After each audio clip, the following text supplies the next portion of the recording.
अजीज़ों, मेरी तरफ से आप सबको मसीह यस्सु में बहुत सा सलाम। खुदावंद के जिंदा पाक कलाम में से पैदाइश 41 बाब। पूरे 2 बरस के बाद फ़िरौन ने ख्वाब में देखा कि वो लबे दरिया खड़ा है और उस दरिया में से 7 खूबसूरत और मोटी मोटी गायें निकलकर नीस्तान में चरने लगीं। उनके बाद और 7 बदशक्ल और दुबली दुबली गायें दरिया से निकली और दूसरी गायों के बराबर दरिया के किनारे जा खड़ी हुईं, और ये बदशक्ल और दुबली दुबली गायें उन 7 खूबसूरत और मोटी मोटी गायों को खा गईं।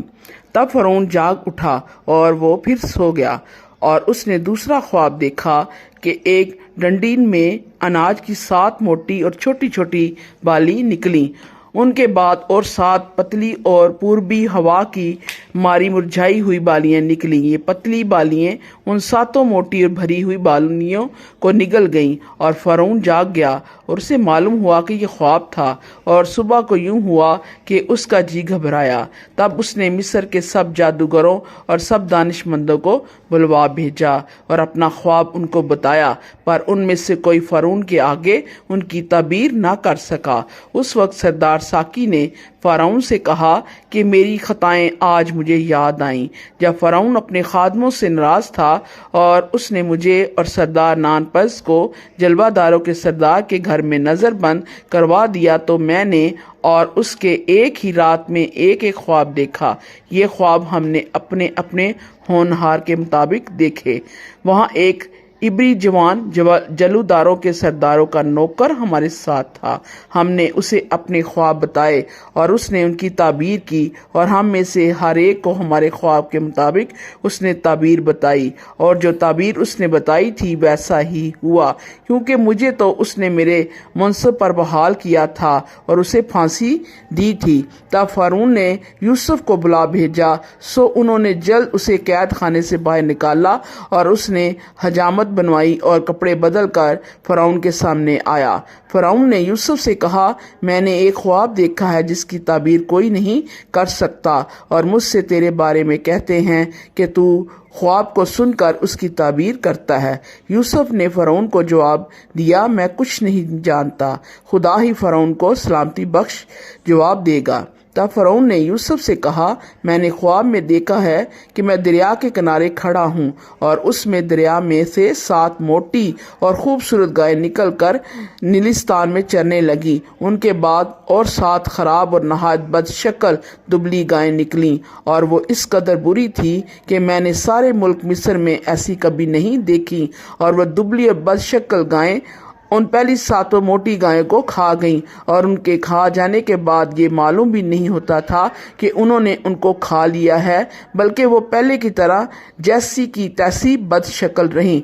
तब मैं जाग गया और फिर ख्वाब में देखा कि एक डंडी में 7 भरी और अच्छी अच्छी बालें निकलीं, और उनके बाद और 7 सूखी और पतली और पूर्वी हवा की मारी मुरझाई हुई बालें निकली, और ये पतली बालें उन 7 अच्छी अच्छी बालों को निगल गईं। और मैंने इन जादूगरों से इसका बयान किया, पर ऐसा कोई ना निकला जो मुझे इसका मतलब बताता। तब यूसुफ ने फ़िरौन से कहा कि फ़िरौन का ख्वाब एक ही है, जो कुछ खुदा करने को है उसे उसने फ़िरौन पर जाहिर किया है। वो 7 अच्छी अच्छी गायें 7 बरस हैं, और वो 7 अच्छी अच्छी बालियां भी 7 बरस हैं। ख्वाब एक ही है, और वो 7 बदशक्ल और दुबली गायें जो उनके बाद निकली, और वो 7 खाली और पूर्वी हवा की मारी मुरझाई हुई बाली भी 7 बरस ही हैं, मगर काल के 7 बरस। ये वही बात है जो मैं फ़िरौन से कह चुका हूँ कि जो कुछ खुदा करने को है उसे उसने फ़िरौन पर जाहिर किया है।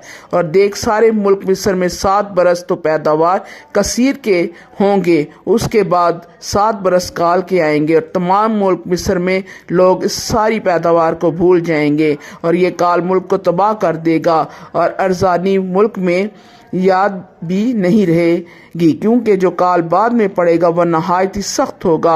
और फ़िरौन ने जो ये ख्वाब 2 दफ़ा देखा, तो इसका मतलब ये है ये बात खुदा की तरफ से मुकर्रर हो चुकी है, और खुदा इसे जल्द पूरा करेगा। इसलिए फ़िरौन को चाहिए कि एक दानिशवर और अक्लमंद आदमी को तलाश कर ले और उसे मुल्क मिस्र पर मुख्तार बनाए।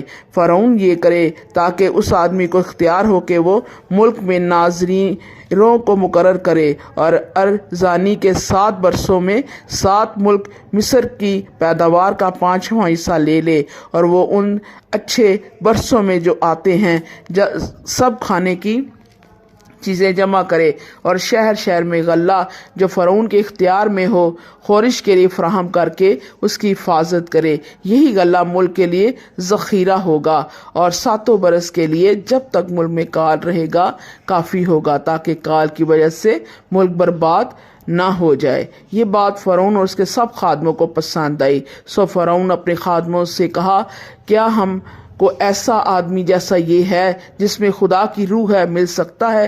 فرعون نے یوسف سے کہا، چونکہ خدا نے تجھے یہ سب کچھ سمجھا دیا ہے، اس لیے تیری مانند دانشور اور عقل مند کوئی نہیں، سو تو میرے گھر کا مختار ہوگا اور میری ساری رعا تیرے حکم پر چلے گی، فقط تخت کا مالک ہونے کے سبب سے میں بزرگ تر ہوں گا۔ اور فرعون نے یوسف سے کہا، دیکھ میں تجھے سارے ملک مصر کا حاکم بناتا ہوں۔ اور فرعون نے اپنی انگشتری اپنے ہاتھ سے نکال کر یوسف کے ہاتھ میں پہنا دی، اور اسے باریک کتان کے لباس میں آراستہ کروا کر سونے کا توق اس کے گلے میں پہنایا، اور اس نے اسے اپنے دوسرے رتھ میں سوار کرا کر اس کے آگے آگے یہ منادی کرا دی کہ گھٹنے ٹیکو، اور اس نے اسے سارے ملک مصر کا حاکم بنا دیا۔ اور فرعون نے یوسف سے کہا، میں فرعون ہوں، تیرے حکم کے بغیر کوئی آدمی اس سارے ملک مصر میں اپنا ہاتھ یا پاؤں ہلانے نہ پائے۔ اور فرعون نے یوسف کا نام صفنات فصیح رکھا، اور اس نے اون کے پجاری پوتیفر کی بیٹی آستنات کو اس سے بیاہ دیا، اور ملک مصر میں دورہ کرنے لگا۔ اور یوسف 30 برس کا تھا جب وہ مصر کے بادشاہ فرعون کے سامنے گیا، اور اس نے فرعون کے پاس سے رخصت ہو کر سارے ملک مصر کا دورہ کیا، اور ارزانی کے 7 برسوں میں افراط سے فصل ہوئی، اور وہ لگاتار 7 برس ہر قسم کی خورش جو ملک مصر میں پیدا ہوئی تھی جمع کر کر کے شہروں میں اس کا ذخیرہ کرتا گیا۔ ہر شہر کی چاروں طرف کی خورش وہ اسی شہر میں رکھتا گیا، اور یوسف نے غلہ سمندر کی ریت کی مانند کثرت سے ذخیرہ کیا، یہاں تک کہ حساب رکھنا بھی چھوڑ دیا، کیونکہ وہ بے حساب تھا۔ اور کال سے پہلے اون کے پجاری پوتیفر کی بیٹی آستن بھوکوں مرنے لگے تو روٹی کے لیے فرعون کے آگے چلائے۔ فرعون نے مصریوں سے کہا کہ یوسف کے پاس جاؤ، جو کچھ وہ تم سے کہے سو کرو، اور تمام روئی زمین پر کال تھا، اور یوسف اناج کے گتھوں کو کھلوا کر مصریوں کے ہاتھ بیچنے لگا، اور ملک مصر میں سخت کال ہو گیا، اور سب ملکوں کے لوگ اناج مول لینے کے لیے یوسف کے پاس مصر میں آنے لگے، کیونکہ ساری زمین پر سخت کال پڑا تھا۔ خدا ان کے زندہ پاک کلام کے پڑھے اور سنے جانے پر اس کی خاص برکت ہو۔